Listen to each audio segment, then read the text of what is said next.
네, 오늘은 오랜만에 건강보험료에 대한 얘기를 해보도록 하겠습니다. 국민을 둘로 나눌 수 있죠. 저는 싸움을 붙이기 위해서 나누는 거 아니고 국민건강보험법에 따라서 국내에 거주하는 국민은 가입자와 피부양자로 나눌 수 있습니다. 건강보험료는 누가 내죠? 가입자가 냅니다. 피부양자는 건강보험료를 부담하지 않는 분들이죠. 이렇게 건강보험료를 부담하지 않았던 피부양자가 그 자격이 박탈된다면 건강보험료는 크게 증가할 겁니다. 피부양자분들이 자격이 박탈되는 두 가지 커다란 요인이 있는데 그게 바로 소득과 재산입니다. 재산이 9억 원을 넘게 되면 재산세 과세 표준 기준입니다.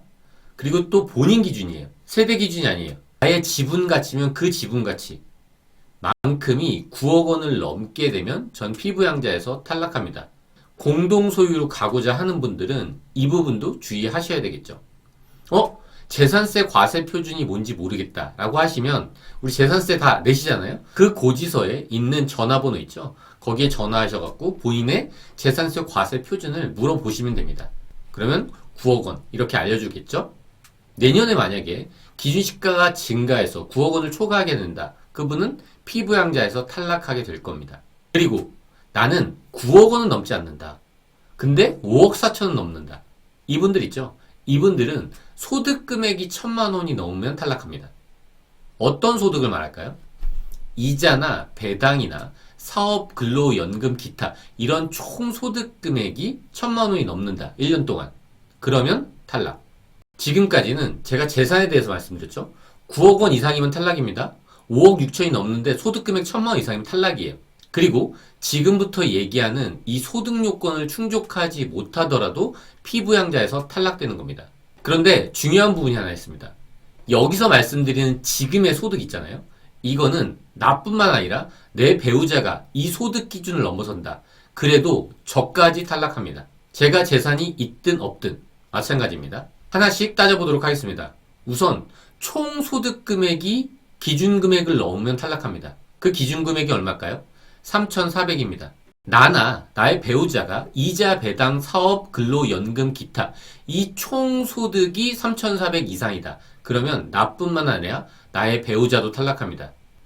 여기서 이 연금과 근로소득은 30%를 고려하지 않습니다. 그런데 중요한 부분은 내가 받는 소득 금액이에요. 총 수익 금액이 아니라 비용을 뺀 겁니다. 물론 이자와 배당에서는 비용이 빠지진 않겠죠? 그리고 두 번째, 사업소득이 발생하면 탈락합니다. 나나 내 배우자가 사업소득이 발생하면 탈락하는 거예요. 내 배우자가 음식점을 합니다. 그럼 전 탈락이에요. 음식점을 해서 소득이 발생했을 테니까. 이 사업소득은 크게 둘로 나눌 수 있습니다. 사업자 등록을 하는 사업소득이 있고 사업자 등록이 필요 없는 사업소득이 있습니다. 일단 사업자 등록을 했다. 아까 말씀드렸던 음식점. 간이 사업자로 등록하는 겁니다. 그렇게 사업자로 등록한 다음에 소득이 연간 1원이라도 발생하면 이분은 피부양자에서 탈락합니다. 만약에 사업자 등록이 필요 없는 사업소득이 있다. 그렇다면 연간으로 500만 원이 넘으면 탈락하는 거예요. 400만 원까지는 괜찮다는 소리네요. 예를 다시 한번 들어보겠습니다. 사업자 등록이 필요한 경우 주택 임대는 사업자 등록이 필요하죠. 그럼 주택 임대를 하는데 사업자 등록을 해야 되니까 난 무조건 피부양자 탈락이냐? 그건 아니에요. 소득 금액이 발생해야 됩니다.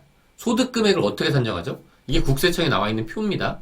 월세랑 간주 임대료를 고려했을 때 그리고 필요 경비를 차감했을 때 기본공제를 차감했을 때 이때 소득 금액이 0 이상이 나와야 됩니다. 내가 만약에 등록했다. 1,000만 원이 넘게 되면 이분은 탈락합니다.